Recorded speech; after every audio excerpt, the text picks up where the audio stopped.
তোমরা সবাই হচ্ছে আজকের ক্লাসের যে স্লাইডের ফার্স্ট যে পেজ এটা দেখেই তোমরা বুঝতে পারতেছো যে আজকে হচ্ছে আমি মেইনলি কোন টপিক্সটা নিয়ে আলোচনা করব।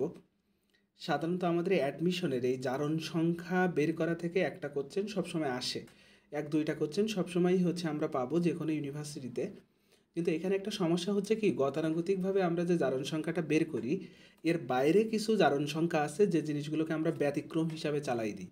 কিন্তু আসলে ব্যতিক্রম বলতে কোনো জারণমান নেই। ওই ভ্যালুগুলো বা জারণমান অ্যাকচুয়ালি কীভাবে বের করতে হয় আমরা সেই টপিক্সটা আজকে A to Z জানবো, ঠিক আছে? আচ্ছা, এখন দেখি আমাদের জারণ সংখ্যাটা অ্যাকচুয়ালি কী।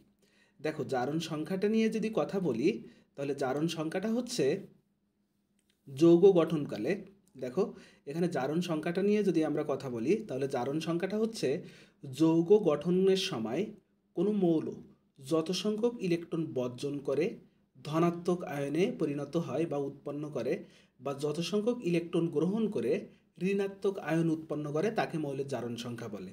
যেমন ধরো সোডিয়াম, এই সোডিয়াম হচ্ছে একটা ইলেকট্রন ছেড়ে দিল, তার মানে কি করছে, একটা ইলেকট্রন বর্জন করছে না, বর্জন করে কি হলো, Na+ হলো, তার মানে হচ্ছে এই সোডিয়ামের জারণ সংখ্যা হচ্ছে +1। অনুরূপভাবে ধরো অক্সিজেন, অক্সিজেন কি করলো, দুইটা ইলেকট্রন গ্রহণ করলো, যখনই দুইটা ইলেকট্রন গ্রহণ করবে তখন দেখো এর মাথার উপর কি আসবে, O2-।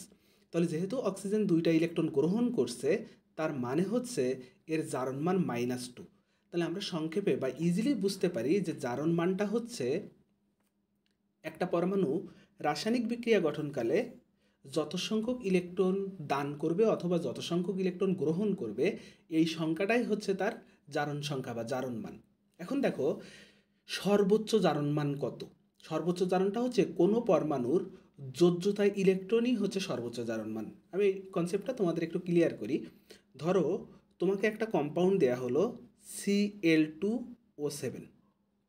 এখন তোমাকে বলা হলো এই কম্পাউন্ড থেকে আমাদের ক্লোরিনের জারণ মানটা কত, এই ক্লোরিনের জারণ মানটা তোমাকে বের করতে বলা হলো। তাহলে তোমরা সবাই একটা জানো, একটা বিষয় তোমরা সবাই জানো যে গ্রুপ 1-এ যারা থাকে লিথিয়াম, সোডিয়াম, পটাশিয়াম এদের জারণ মান +1, গ্রুপ 2-এ যারা থাকে বেরিলিয়াম, ম্যাগনেসিয়াম এদের জারণ মান হচ্ছে +2, হ্যালোজেনের গ্রুপে যারা থাকে এদের জারণ মান হচ্ছে -1 মানে ফ্লোরিন, ক্লোরিন, ব্রোমিন, আয়োডিন, এবং অক্সিজেনের জারণ মান হচ্ছে -2। এই কনসেপ্টগুলো তোমরা পড়ে আসছো। তাহলে দেখো আমরা যদি এই ক্লোরিনের জারণমানটা বের করতে চাই তাহলে ক্লোরিনের জারণমানটা যদি হিসাব করি তাহলে যেহেতু ক্লোরিনের জারণমানটা বের করব এটাকে x ধরলে গুণ ক্লোরিন আছে কয়টা, দুইটা, এই যে প্লাস অক্সিজেনের জারণমান হচ্ছে -2, অক্সিজেন আছে হচ্ছে 7টা, এই যে দিলাম। তারপরে দেখো = যেহেতু এই কম্পাউন্ডের মাথার উপরে কোনো চার্জ নেই তার মানে এইটার ভ্যালু আসবে হচ্ছে 0। তাহলে দেখো এইখান থেকে যদি আমি এক্সের ভ্যালুটা বের করি তাহলে এইটার উত্তর আসে কত, এটার উত্তর আসে হচ্ছে +7। দেখো কত ভ্যালু আসে, এটার ভ্যালু আসে +7। তার মানে হচ্ছে এই যৌগটাই ক্লোরিনের জারণ মান হচ্ছে +7, ঠিক আছে? তাহলে দেখো +7, আমি তোমাদেরকে বললাম এই যৌগের জারণ মান +7, এটা কিন্তু সত্য কথা। কেন? কারণ কোনো পরমাণুর যোজ্যতা ইলেকট্রনই হচ্ছে সর্বোচ্চ জারণ মান, মানে এই যে +7 এইটাই কিন্তু এই ক্লোরিনের জন্য সর্বোচ্চ জারণ মানটা। খেয়াল করো যোজ্যতা ইলেকট্রনটা কি, যোজ্যতা ইলেকট্রনটা আমরা জানি একটা পরমাণুর সর্ববহিস্থ শক্তি স্তরে যে কয়টা ইলেকট্রন থাকে। তাহলে এটা যদি আমরা ইলেকট্রন বিন্যাস করি ক্লোরিনের 1s2, 2s2, 2p6, 3s2, 3p5। তাহলে দেখো ক্লোরিনের বাইরের শেলে টোটাল কয়টা ইলেকট্রন আছে, ক্লোরিনের বাইরের শেলে টোটাল ইলেকট্রন আছে হচ্ছে 7টা। তাহলে যেহেতু 7টা ইলেকট্রন আছে তার মানে হচ্ছে এই ক্লোরিনের জারণ মান হচ্ছে কত, +7। তাহলে সেই হিসাবে আমাদের কনসেপ্টটা কিন্তু একবারেই সঠিক আছে, বা আমরা বুঝতে পারলাম যে একটা পরমাণুর তার যে যোজ্যতা ইলেকট্রন, এই যোজ্যতা ইলেকট্রনটাই হচ্ছে তার সর্বোচ্চ জারণমান, ঠিক আছে? এখন দেখো তোমরা এই যে জারণমানের ভ্যালুগুলো বের করো এইটা কিন্তু গড় জারণমান। আমি জানি তোমরা হয়তো আমার কথাটা এখনো স্পষ্টভাবে বোঝো নাই যে গড় জারণমানটা অ্যাকচুয়ালি কি। এখন আমি আবারও তোমাদেরকে বলি, আমরা এই যে কনসেপ্টে আমরা জারণমানটা বের করি এইটা হচ্ছে গড় জারণমান। এটা কিভাবে হয় তোমরা এখন স্টেপ বাই স্টেপ বুঝতে পারবা জারণমানের ভ্যালুগুলো।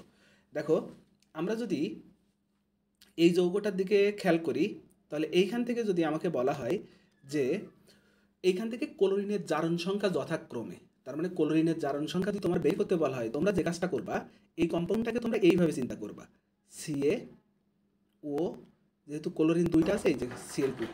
এখন এইখান থেকে যদি আমরা ক্লোরিনের জারণ সংখ্যা বের করতে চাই, তাহলে দেখো আমাদের যে গতানুগতিক যে নিয়মটা আছে, এই নিয়ম অনুযায়ী আমাদের এইটার জারণ মান কত হবে। খেয়াল করো, ক্যালসিয়ামের জারণ মান হচ্ছে +2, প্লাস অক্সিজেনের জারণ মান হচ্ছে -2। যেহেতু ক্লোরিনটা বের করবা, তাহলে এটাকে ধরলাম x গুণ 2, এইটা ইকস্ট হচ্ছে 0। ঠিক আছে, তাহলে দেখো এইখান থেকে আমরা যে ভ্যালুটা পাই +2 -2 +2x, এইটা ইকস্ট হচ্ছে 0। তাহলে এইখান থেকে আমাদের এক্সের যে ভ্যালুটা আসে, এক্সের ভ্যালুটা 0 আসে। তার মানে হচ্ছে এই কম্পাউন্ডে তোমরা সবাই বলবা যে ক্লোরিনের জারণ মানটা 0, কিন্তু দেখো এই কম্পাউন্ডে ক্লোরিনের জারণ মানটা কিন্তু 0 না। কারণ এইখানে দেখো, এখানে টোটাল ক্লোরিন আছে কিন্তু 2টা। এখন এই 2টা ক্লোরিনের আলাদা আলাদা জারণ মান আছে।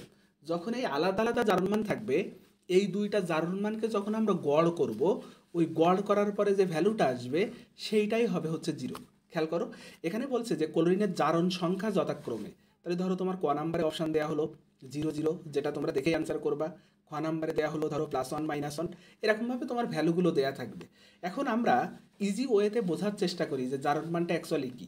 এখন দেখো, এই জারণ মানটা বের করার আগে আমাদের শুরুতে একটা জিনিস জানতে হবে, সেটা হচ্ছে যদি একটা বন্ধন থাকে, তাহলে একক বন্ধন থাকে, তাহলে এই একক বন্ধনের জন্য যে কোনো এক সাইডে হবে +1, আরেক সাইডে হবে হচ্ছে -1। যদি ডাবল বন্ড থাকে, যে কোনো এক সাইডে হবে -2, আরেক সাইডে হবে হচ্ছে +2। যদি ট্রিপল বন্ধন থাকে, সেটা একই উপায়ে, যে কোনো এক সাইডে +3, আরেক সাইডে হচ্ছে -3। এখন প্রশ্ন হচ্ছে যে একটা কম্পাউন্ডে যখন এই বন্ধনটা তৈরি হবে, কোন সাইডে হচ্ছে প্লাসটা যাবে আর কোন সাইডে মাইনাসটা যাবে। সবসময় তোমরা একটা জিনিস মনে রাখবা, যার তড়িৎ ঋণাত্মকতা বেশি, এই একটাই কনসেপ্ট জারণ বিজারণ বের করার ক্ষেত্রে, যার তড়িৎ ঋণাত্মকতা বেশি, যার তড়িৎ ঋণাত্মকতা বেশি তার দিকে মাইনাস হবে। ঠিক আছে, তার দিকে মাইনাস হবে। তাহলে একক বন্ধনের জন্য এক সাইডে +1, এক সাইডে -1, ডাবল বন্ধনের জন্য এক সাইডে -2, আরেক সাইডে হচ্ছে +2। তাহলে আমরা এখন বের করি এই CaOCl এই যৌগে ক্লোরিনের জারণ মানটা কত। খেয়াল করো, যদি এই যৌগ থেকে আমরা এখন ক্লোরিনের জারণ মানটা বের করতে চাই, তাহলে আমরা এটার গাঠনিক স্ট্রাকচারটা দেখি। এই যে ক্যালসিয়াম, এখানে আছে অক্সিজেন, এখানে আছে ক্লোরিন, এই যে আরেকটা ক্লোরিন। তাহলে দেখো, এইটা হচ্ছে CaOCl বা ব্লিচিং পাউডারের হচ্ছে গাঠনিক সংকেত। এখন খেয়াল করো, এই যে ক্যালসিয়ামের জারণ মানটা আমি যেহেতু বের করব, আমরা যেহেতু ক্যালসিয়ামের জারণ মানটা বের করব, খেয়াল করো এই ক্যালসিয়ামের জারণ মান, আচ্ছা আমরা যেহেতু ক্লোরিনের জারণ মানটা বের করব, আচ্ছা খেয়াল করো, এখন এই ক্যালসিয়ামের জারণ মানটা যদি হিসাব করি, তাহলে এই ক্যালসিয়ামের এই সাইডে দেখো একটা বন্ধন আছে। তাহলে যেহেতু একক বন্ধন আছে, তাহলে হয় এই সাইডে -1 হবে, এই সাইডে +1 হবে, অথবা এই সাইডে +1 হবে, এই সাইডে -1 হবে। এখন প্রশ্ন হচ্ছে এই বন্ধনটার জন্য কোন সাইডে -1 হবে। খেয়াল করো, ক্যালসিয়াম এবং ক্লোরিন এই দুইটার মধ্যে কার তড়িৎ ঋণাত্মকতা বেশি। তোমরা নিশ্চয়ই জানো যে পর্যায় সারণীর বাম থেকে ডানে গেলে তড়িৎ ঋণাত্মকতা বাড়ে। তাহলে সেই হিসাবে অবশ্যই ক্লোরিনের তড়িৎ ঋণাত্মকতা বেশি। তাহলে যেহেতু তড়িৎ ঋণাত্মকতা ক্লোরিনের বেশি, তাহলে এই যেহেতু এখানে একটা বন্ধন আছে, তাহলে এই সাইডে হবে -1, আর এই ক্যালসিয়ামের জন্য আমার ভ্যালুটা হবে, এই একক বন্ধনের জন্য আসবে হচ্ছে +1। আচ্ছা, তারপরে খেয়াল করো, এখন ক্যালসিয়ামের এই সাইডে আরেকটা বন্ধন আছে। তাহলে এই বন্ধনের জন্য এই ক্যালসিয়াম এবং অক্সিজেনের মধ্যে কার তড়িৎ ঋণাত্মকতা বেশি। তোমরা নিশ্চয়ই জানো যে এইখানে তড়িৎ ঋণাত্মকতা বেশি হচ্ছে অক্সিজেনের। তাহলে অক্সিজেন হবে -1, এই ক্যালসিয়ামটা হবে +1। তাহলে এই ক্যালসিয়াম হচ্ছে আবার এই যে +1। তাহলে এই বন্ধনটা শেষ হলো। ঠিক অনুরূপভাবে এই বন্ধনটা যদি আমরা চিন্তা করি, খেয়াল করো তো এখানে অক্সিজেন আছে আর ক্লোরিন আছে। এখন এই অক্সিজেন এবং ক্লোরিনের মধ্যে কার তড়িৎ ঋণাত্মকতা বেশি। তোমরা নিশ্চয়ই জানো অক্সিজেন অক্সিজেন এবং ক্লোরিনের মধ্যে অক্সিজেনের তড়িৎ ঋণাত্মকতা বেশি। যেহেতু অক্সিজেনের তড়িৎ ঋণাত্মকতা বেশি, তাহলে এই বন্ধনের জন্য এই অক্সিজেনের এইখানে আসবে একটা -1, আর এই ক্লোরিনের এই সাইডে যাবে +1। কারণ আমরা বলছি যে একক বন্ধনের জন্য যে কোনো এক সাইডে -1, আরেক সাইডে +1। তাহলে দেখো তো এই ক্ষেত্রে যদি তুমি চিন্তা করো অক্সিজেনের জারণ মান কত পাচ্ছ, এই যে টোটাল ভ্যালু হচ্ছে -2 পাচ্ছ, কিন্তু ক্লোরিনের জারণ মান কত পাচ্ছ, +1 পাচ্ছ। তার মানে ক্লোরিনের জারণ মান হচ্ছে একটার -1 আরেকটার কত +1। এখন খেয়াল করো, আমার প্রশ্ন হচ্ছে যে তোমরা এইখানে জিরো ভ্যালুটা কেন পাইছিলে। আমি তোমাদের বললাম যে এই ভ্যালুটা কিন্তু অ্যাকচুয়ালি গড় জারণ মান। কি জারণ মান? গড় জারণ মান। খেয়াল করো গড় জারণ মানটা কীভাবে হচ্ছে। এখানে টোটাল ক্লোরিন আছে কয়টা? দুইটা। তাহলে একটা ক্লোরিন হচ্ছে -1, আরেকটা ক্লোরিন হচ্ছে +1। তাহলে টোটাল ক্লোরিন যেহেতু দুইটা, এটাকে 2 দ্বারা ভাগ করো। তাহলে আমার ভ্যালু কত আসতেছে? ভ্যালু আসতেছে হচ্ছে 0। তার মানে আমরা এই যে ক্যালকুলেশনটা করি, এই ক্যালকুলেশনটা সবসময় গড় জারণ মানের জন্য। কিন্তু যখন তোমাকে স্পেসিফিকভাবে জারণ মান বের করতে বলবে, তখন এই নিয়মটা কখনো প্রযোজ্য হবে না। তখন তোমাকে গাঠনিক সংকেত দেখতে হবে। তাহলে সেই হিসাবে দেখো, এখানে ক্লোরিনের জারণ সংখ্যা যথাক্রমে +1 আর হচ্ছে -1। ঠিক আছে? তাহলে এইটাই হচ্ছে আমাদের সঠিক অ্যান্সার, যে একটা হচ্ছে +1, এই যে একটা দেখো +1 পাইছো, আরেকটা কি পাইছো? -1 পাইছো। তাহলে এইটাই হচ্ছে আমাদের সঠিক অ্যান্সার। আচ্ছা, আমরা ঠিক একই উপায়ে তার পরবর্তী কোশ্চেনটা সলভ করার চেষ্টা করব। আচ্ছা দেখো, এর পরবর্তী যে কোশ্চেনটা সেখানে দেওয়া আছে H2S2O3। আমি তোমাদের শুরুতে আরেকবার বলি, যখন আমরা এই কোশ্চেনগুলো সলভ করব, আমাদের কিন্তু এখানে একটাই নিয়ম। নিয়মটা কি? নিয়মটা হচ্ছে এক সাইডে -1 হবে, আর এক সাইডে হচ্ছে আমার +1 হবে। ঠিক আছে? আমরা এটা হচ্ছে ভ্যালুগুলো বের করার চেষ্টা করব। খেয়াল করো, এখন H2S2O3 এইটা যদি আমরা গাঠনিক সংকেতটা আঁকি, তাহলে এইখানে একটা সালফার ডাবল বন্ড, এই যে সালফার, তারপরে হচ্ছে অক্সিজেন, তারপরে হচ্ছে হাইড্রোজেন, এইখানে ডাবল বন্ড ও, এইখানে আছে অক্সিজেন, তারপরে হচ্ছে হাইড্রোজেন। তাহলে খেয়াল করো, এইটাই কিন্তু H2S2O3 গাঠনিক সংকেত। এই যে হাইড্রোজেন দুইটা, সালফার দুইটা, অক্সিজেন হচ্ছে 3টা। এখন আমরা এই কম্পাউন্ডের ক্ষেত্রে আমরা যে ভ্যালুটা বের করব, সেটা হচ্ছে সালফারের জারণ সংখ্যা যথাক্রমে যেহেতু বলছে, তাহলে আমরা ভ্যালুটা বের করি। তোমরা যে নিয়মে করতে সেইটা একটু পাশে দেখাই দিই। তাহলে H2S2O3, এখানে যেহেতু সালফারের জারণ মান বলছে, তোমরা যে কাজটা করতে +1 গুণ 2 প্লাস সালফারটার যেহেতু বের করতে বলছে x গুণ 2 প্লাস অক্সিজেনের জারণ মান -2 আছে হচ্ছে 3টা। আর যেহেতু মাথার উপর কোনো চার্জ নেই, তাহলে ভ্যালু হচ্ছে 0। তাহলে আমাদের ভ্যালুটা আসতো 2 + 2x - 6 = 0। তাহলে 2x = 4। তাহলে x এর ভ্যালু আসতো হচ্ছে +2। তাহলে তোমরা বলতে যে এই কম্পাউন্ডার ক্ষেত্রে যদি আমরা হিসাব করি, দেখো এই কম্পাউন্ডার ক্ষেত্রে যদি আমরা ভ্যালুগুলো হিসাব করি, তাহলে আমাদের যে সালফারের যে জারণ মান, এই জারণ মানের ভ্যালুটা হচ্ছে +2 আসতো। এটা হচ্ছে আমাদের হিসাব অনুযায়ী। এখন দেখো, আমরা হচ্ছে এই পুরা কনসেপ্টটার জারণ মানটা বের করার চেষ্টা করব। আচ্ছা, এইখানে হচ্ছে আমরা যদি এই পুরা কম্পাউন্ডার জারণ মানের ভ্যালুটা হিসাব করতে চাই, খেয়াল করো, আমরা সর্বপ্রথম এই সালফারের জন্য হিসাব করব। তাহলে এই সালফারের এইখানে একটা বন্ধন আছে। এখন তোমরা বলো তো, এই সালফার এবং অক্সিজেনের মধ্যে কার তরিণাত্মকতা বেশি? অবশ্যই অক্সিজেনের বেশি। তাহলে এই বন্ধনের জন্য অক্সিজেনের মাথার উপর একটা -1, সালফারের মাথার উপর হচ্ছে, আমি সালফারটা নিচে লিখি, সালফারের মাথার উপর হচ্ছে +1, কারণ একটা বন্ধন। আবার খেয়াল করো, এই বন্ধনটার জন্য সালফার এবং অক্সিজেনের মধ্যে কার তরিণাত্মকতা বেশি? অবশ্যই অক্সিজেন। তাহলে এইটা হচ্ছে -1। আর এই বন্ধনের জন্য এই সালফারটা হচ্ছে +1, এই যে লিখে ফেললাম। ঠিক তেমনিভাবে তারপরেরটাই খেয়াল করো, যদি আমরা এই জায়গাটার দিকে একটু খেয়াল করি, আমরা যদি এই কনসেপ্টটার দিকে একটু দেখি, তাহলে এই সালফার এবং অক্সিজেনের মধ্যে কার তরিণাত্মকতা বেশি? এই সালফার এবং অক্সিজেনের মধ্যে যেহেতু অক্সিজেনের তরিণাত্মকতা বেশি, তাহলে অক্সিজেন কত হবে? অক্সিজেন হবে হচ্ছে -2। কারণ -2 কেন? কারণ এখানে ডাবল বন্ড আছে। এই যে এখানে ডাবল বন্ড আছে। তাহলে এই সালফারটা তখন কি হবে? +2। এই যে বের করে ফেললাম। এখন খেয়াল করো, এখন প্রশ্ন হচ্ছে যে এই দুইটা বন্ধন এখন কি করবেন? এই দুইটা বন্ধন আমরা এখন কি করব? খেয়াল করো, এখন এই দুইটার মধ্যে কার তরিণাত্মকতা বেশি, এইটা আমরা কিভাবে হিসাব করব? এইটা হিসাব করার জন্য আমাদের আরেকটা নতুন জায়গায় চলে যাইতে হবে। সেটা হচ্ছে হাইব্রিডাইজেশন বা সংকরায়ন। সেটা হচ্ছে সংকরায়ন। এই সংকরায়নে এস ক্যারেক্টার যার বেশি, তার তড়িৎ ঋণাত্মকতা বেশি। এটা আমাদের জানলেই চলবে।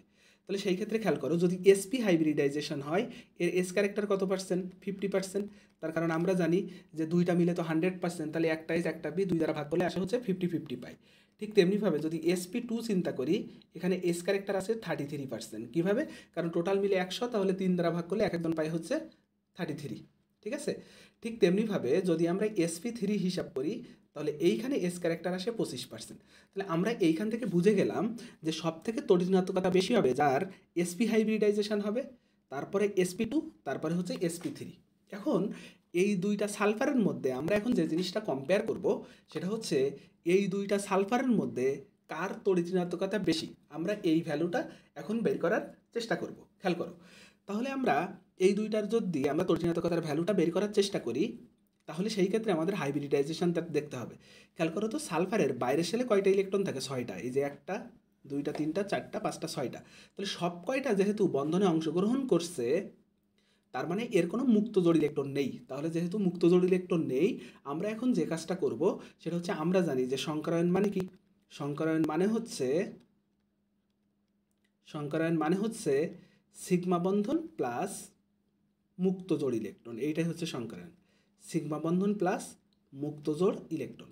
তাহলে খেয়াল করো, এই যে সালফারে যেহেতু কোনো মুক্ত জোড় ইলেকট্রন নেই, এর সিগমা বন্ধন কয়টা আছে? এই যে 1টা 2টা 3টা 4টা। কারণ আমরা জানি যে ডাবল বন্ড অথবা ট্রিপল বন্ধন যদি কোথাও উপস্থিত থাকে, তাহলে একটা হচ্ছে সিগমা বন্ধন, বাদ বাকি সবগুলো হচ্ছে পাই বন্ধন। তাহলে এর ভ্যালুটা আসতেছে 4। তার মানে হচ্ছে এইটা sp3 হাইব্রিডাইজ, এটা sp3 হাইব্রিডাইজ, এই এসটা হচ্ছে sp3 হাইব্রিডাইজ। এবার এই সালফারটার কথা যদি আমরা চিন্তা করি, আমরা জানি সালফারের বাইরের সেলে ইলেকট্রন আছে 6টা। তাহলে এই যে 1টা 2টা 3টা 4টা, আর এই যে 2টা সংকরায়নে অংশগ্রহণ, ওই 2টা হচ্ছে বন্ধনে অংশগ্রহণ করছে। তাহলে দেখো তো, এইখানে যদি আমরা সংকরায়নের ভ্যালুটা হিসাব করি, তাহলে সিগমা বন্ধন কয়টা আছে? সিগমা বন্ধন হচ্ছে 1টা, এই যে 1টা, প্লাস মুক্ত জোড় ইলেকট্রন কয়টা আছে?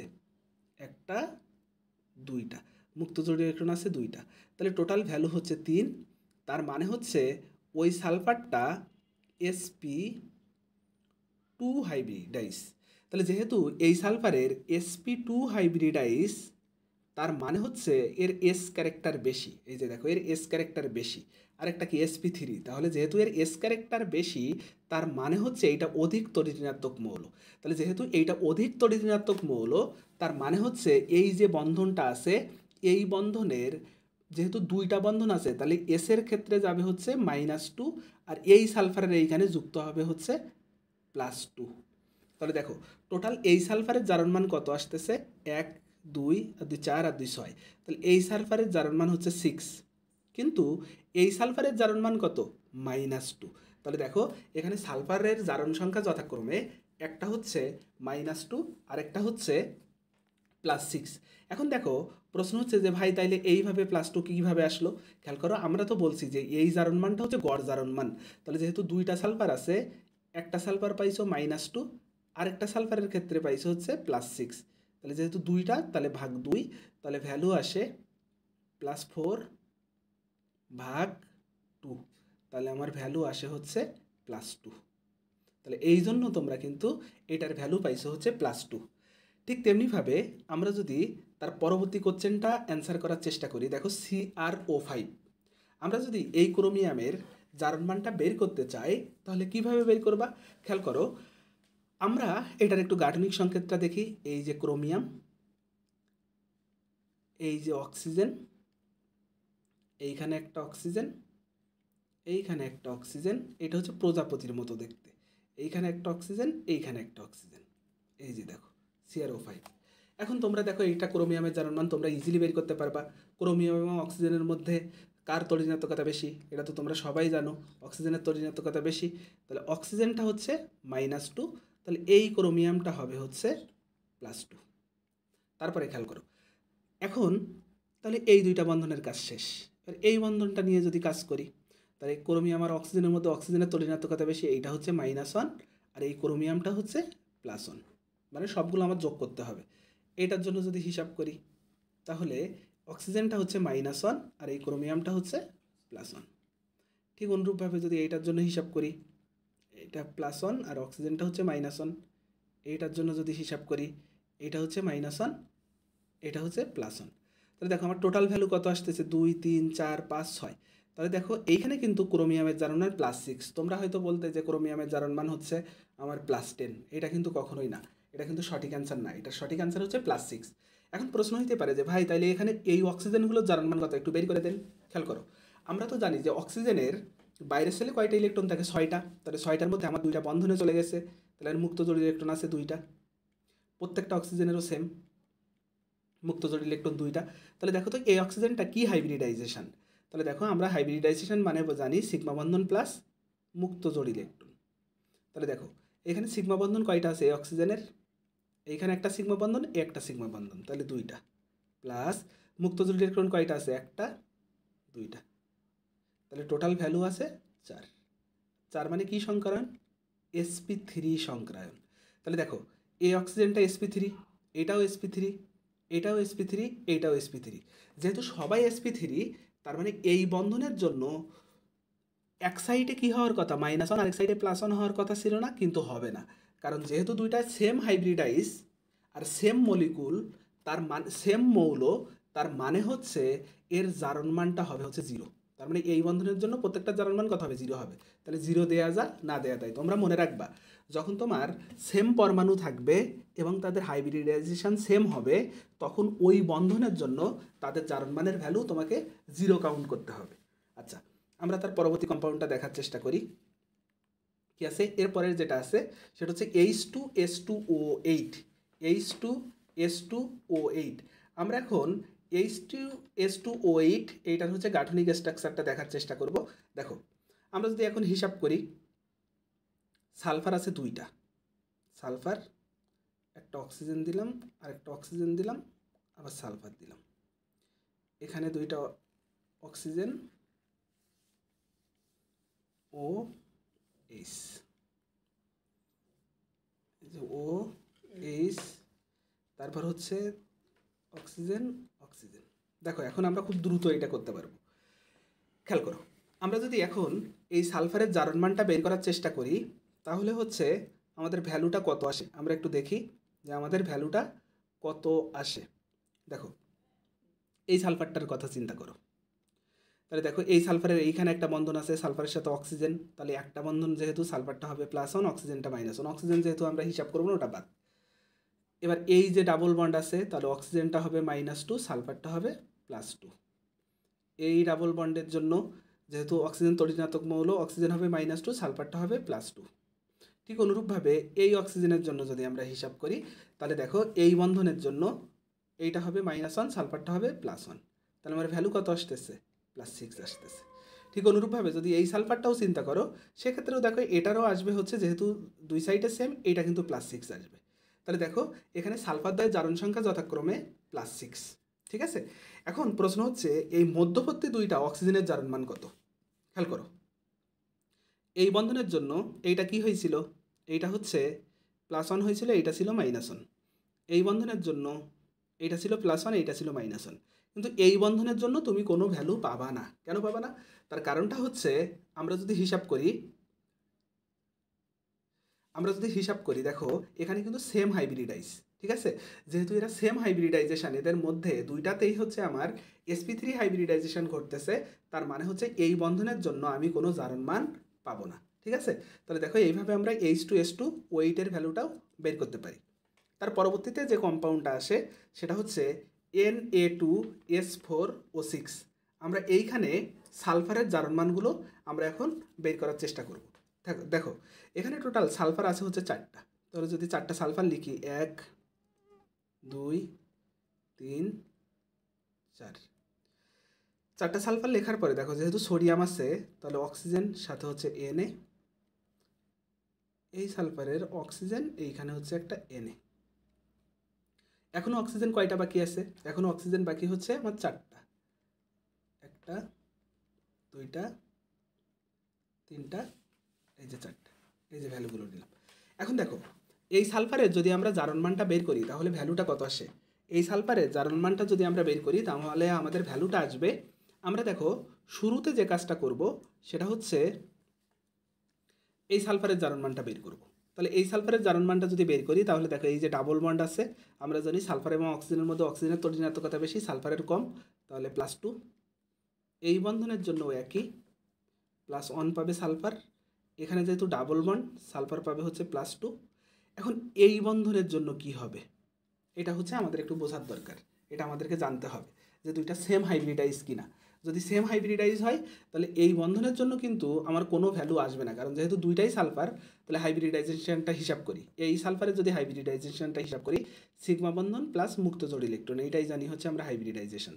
তাহলে দেখো এই সালফারের সিগমা বন্ধন হচ্ছে 1টা 2টা 3টা 4টা, এর কিন্তু কোনো মুক্ত জোড় ইলেকট্রন নেই, কারণ সালফারের বাইরে সাইডে 6টা থাকে, এই যে 1 2 3 4 5 6, 6টায় অংশগ্রহণ করছে, তাহলে এটা হচ্ছে sp3 হাইব্রিডাইজ। ঠিক অনুরূপভাবে এই সালফারটা যদি হিসাব করি আমরা জানি সালফারের বাইরের সেলে ইলেকট্রন থাকে টোটাল কয়টা, 6টা, তাহলে 1টা 2টা বন্ধনে চলে গেল, আর বাদ বাকি 4টা, এই যে বাদ বাকি 4টা। তাহলে দেখো তো এর হাইব্রিডাইজেশনটা কি আসে, সিগমা বন্ধন আসে হচ্ছে আমার একটা, তাহলে সিগমা বন্ধন আসে 2টা, মুক্ত জোড় ইলেকট্রন আসে ও 2টা, তাহলে হচ্ছে আমার এইটার ক্ষেত্রে ভ্যালু আসে 4, তার মানে এইটাও কিন্তু sp3 হাইব্রিডাইজ। যেহেতু তোমার sp3 হাইব্রিডাইজ তার মানে হচ্ছে এই বন্ধনের জন্য আমি কোনো ভ্যালু পাবো না। তাহলে দেখো এই বন্ধনের জন্য আমার কোনো জারণমান নেই, তাহলে দেখো এই বন্ধনের জন্য এরও জারণমান 0, এইটারও 0। ঠিক অনুরূপভাবে এইটাও তো সেম, তাহলে দেখো এই বন্ধনের জন্য এইটাও 0 হবে। ঠিক অনুরূপভাবে এই সালফারটাও যদি চিন্তা করো তাহলে এই সাইডে যেহেতু সেম, তাহলে এই বন্ধনের জন্য এই সালফারও 0 পাবে, এই সালফারও 0 পাবে। তাহলে দেখো আমার যে মিডিলের যে সালফার দুইটা, এই দুইটা সালফারের জারণমান কিন্তু 0 0, আর এই সালফারের জারণমানটা কত হবে, একইভাবে এইটা হবে +5। তার মানে দেখো আমরা যদি এটা গড় জারণমান হিসাব করি তার মানে হচ্ছে এইখানে পাইছো +5 একটা, আরেকটা পাইছো 0, আরেকটা পাইছো 0, আরেকটা পাইছো 5, তাহলে টোটাল সালফার কয়টা, 4টা, তাহলে এটা ভ্যালু যদি হিসাব করি +2.5 আসে। খেয়াল করো তোমাদের ওই যে নিয়মে তোমরা করো সেইখানে দেখো গড় জারণমানের ভ্যালুটা তাই আসতেছে।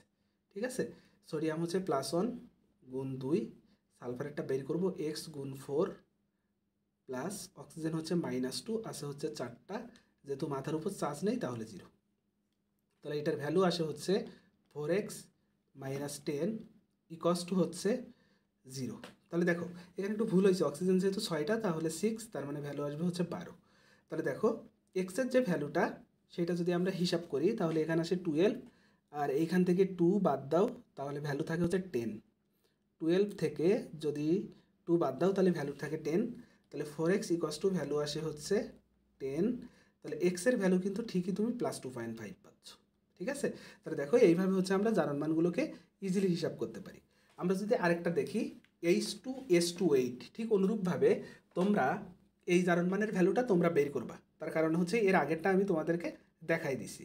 এবার দেখো আমরা যদি হিসাব করি C3O2, এই C3O2 এর জন্য আমাদের জারণমানটা কত আসবে, দেখো প্রথম হচ্ছে কার্বন 2টা, কার্বন 3টা, এই যে 3টা কার্বন দিলাম, তারপরে 2টা অক্সিজেন, এই যে একটা অক্সিজেন, এই যে একটা অক্সিজেন। তাহলে দেখো কার্বন এবং অক্সিজেনের মধ্যে কার তড়িৎনাত্মকতা বেশি, তোমরা জানো অক্সিজেনের তড়িৎনাত্মকতা বেশি, তাহলে যেহেতু আমার এই জায়গায় 2টা বন্ধন আছে, অক্সিজেন পাবে -2, কার্বন পাবে +2, আর এখানে কার্বনের যেহেতু মুক্ত জোড় ইলেকট্রন নেই তাহলে এই কার্বনের সংখ্যায়ন হচ্ছে sp, এই কার্বনের সংখ্যায়ন হচ্ছে sp। তাহলে এই 2টা বন্ধনের জন্য যেহেতু 2টা সংখ্যায়ন সেম তাহলে আমার কোনো জারণমান কেউ পাবে না। ঠিক আছে, তাহলে দেখো আবার যদি তাহলে দেখো এই কার্বনের যদি এইটার জন্য চিন্তা করি তাহলে এই কার্বনের সংখ্যায়ন sp, তাহলে এইটার জন্য এই জারণমানও ভ্যালু পাইছে 0, এই কার্বনও পাইছে 0, আবার এই দুইটার জন্য এই কার্বনও পাবে 0, এই কার্বনও ভ্যালু পাবে হচ্ছে 0। কিন্তু দেখো এই যে 2টা বন্ধন আছে এই দুইটার মধ্যে অক্সিজেনের তড়িৎনাত্মকতা বেশি, এটা -2, এটা হচ্ছে +2, তাহলে দেখো এখানে কার্বনের জারণমান কত আসতেছে, কার্বনের জারণমান আসতেছে হচ্ছে +2। ঠিক আছে, তাহলে এইভাবে হচ্ছে C3O2টা আমরা বের করতে পারি। এবার দেখো লাস্টে আরেকটা আমাদের কম্পাউন্ড আছে, সেটা হচ্ছে Br3O8। তাহলে দেখো এখানে ব্রোমিন 3টা, এই যে ব্রোমিন 1টা 2টা, এই যে 3টা ব্রোমিন নিলাম, oxygen oxygen oxygen oxygen oxygen oxygen, আর দেখো তাহলে অক্সিজেন গেল 6টা, এখনও আছে 2টা, এই যে 2টা আমরা ভ্যালু বের করলাম। এখন দেখো এটা যদি আমরা জারণমান হিসাব করি এখন তাহলে আমাদের জারণমানের ভ্যালুটা কি আসবে, ব্রোমিন এবং অক্সিজেনের মধ্যে কার জারণমান বেশি, আমরা জানি ব্রোমিন এবং অক্সিজেনের মধ্যে কার তড়িৎনাত্মকতা বেশি, অবশ্যই অক্সিজেন। তাহলে অক্সিজেনটা হচ্ছে এই 2টা বন্ধনের জন্য পাবে -2, এই ব্রোমিনটা পাবে হচ্ছে +2, এই দুইটা বন্ধনের জন্য অক্সিজেন -2 ব্রোমিন +2, এই দুইটা বন্ধনের জন্য অক্সিজেন -2 ব্রোমিন +2। ঠিক আছে, এখন এই দুইটা বন্ধনের জন্য কে কয়টা পাবে খেয়াল করো। এর হাইব্রিডাইজেশন, দুইটার হাইব্রিডাইজেশন যদি আমরা চিন্তা করি তাহলে আমাদের হাইব্রিডাইজেশনের ভ্যালুটা কত আসতেছে। আমরা যদি হাইব্রিডাইজেশনটা হিসাব করি তাহলে দেখো 1 2 3 4, এটার হাইব্রিডাইজেশন হচ্ছে sp3, এটার হাইব্রিডাইজেশন এই ব্রোমিনটা যদি হিসাব করি 1 2 3 4, তাহলে এটা sp3। তার মানে এই বন্ধনের জন্য এই ব্রোমিন পাবে 0, এই ব্রোমিনটাও পাবে হচ্ছে 0। কিন্তু দেখো এখন যদি এই ব্রোমিনের জারণমান হিসাব করি তাহলে এই দুইটার মধ্যে ব্রোমিন এবং অক্সিজেনের মধ্যে অক্সিজেন হচ্ছে -2, এই ব্রোমিন হচ্ছে +2। এই দুইটার মধ্যে এই বন্ধনের জন্য অক্সিজেন -2 ব্রোমিন হচ্ছে +2। আবার যদি এই বন্ধনটা চিন্তা করো, এর জন্য তো ভ্যালু পাবে না, কারণ এই ব্রোমিনের যাই সংক্রায়ন, এই ব্রোমিনের সেম সংক্রায়ন, এইটারও সেম সংক্রায়ন। যেহেতু সংক্রায়ন সেম তাহলে এই বন্ধনের জন্য এই ব্রোমিন পাবে 0, এই ব্রোমিনটাও পাবে হচ্ছে আমার 0। এই অক্সিজেনের জন্য যদি হিসাব করি তাহলে অক্সিজেন পাবে -2, ব্রোমিন পাবে +2, এই দুইটা বন্ধনের জন্য ব্রোমিন পাবে +2, অক্সিজেন পাবে হচ্ছে -2। এই বন্ধনের জন্য যেহেতু অক্সিজেনের তড়িৎ বেশি, -2, ব্রোমিন পাবে +2, তাহলে ভ্যালু পেলাম হচ্ছে 6। তাহলে দেখো এই ব্রোমিন তিনটা যার মান কত, প্রথম ব্রোমিন +6, আরেকটা ব্রোমিন হচ্ছে দেখো কত 4, আরেকটা ব্রোমিন হচ্ছে +6। তাহলে এইভাবে হচ্ছে আমরা জারণমানের ভ্যালুগুলোকে ইজিলি বের করতে পারি। দেখো আরেকটা কম্পাউন্ড আমাদের এখানে দেয়া আছে, সেটা হচ্ছে H2SO5। এখানে সালফারের জারণমানটা কত। তাহলে দেখো এখান থেকে যদি আমরা সালফারের জারণমানটা বের করি তাহলে H bond O bond S double bond O bond O bond H। তাহলে দেখো আমরা যদি এটা সালফারের জারণমানটা হিসাব করি তাহলে আমাদের ইজিলি আমরা এটা হিসাব করতে পারবো। কীভাবে হিসাব করব, দেখো এই সালফারের জারণমানটা যদি হিসাব করি, এই সালফার এবং অক্সিজেনের মধ্যে যেহেতু ডাবল বন্ড আছে সালফার পাবে +2, এই সালফার এবং অক্সিজেন এখানে যেহেতু একক বন্ধন আছে অক্সিজেন পাবে -1, সালফার পাবে +1, এই বন্ধনের মধ্যে অক্সিজেন পাবে -2, সালফার পাবে +2, এই বন্ধনের জন্য অক্সিজেন পাবে হচ্ছে -1, যেহেতু একক বন্ধন, সালফার পাবে হচ্ছে +1। তাহলে ভ্যালু কত আসলো, এই যে দেখো +6 আসছে। ঠিক আছে, তাহলে এইভাবে হচ্ছে আমরা ইজিলি জারণমানগুলো হিসাব করতে পারি। এটা তোমরা বের করবা যে হচ্ছে H2O2, এটা তোমরা মুখস্থ করো, তাহলে এই ভ্যালুটাও তোমরা বের করে দেখবা যে কিভাবে হচ্ছে আমরা সবগুলো জারণমান ইজিলি নির্ণয় করতে পারি। ঠিক আছে।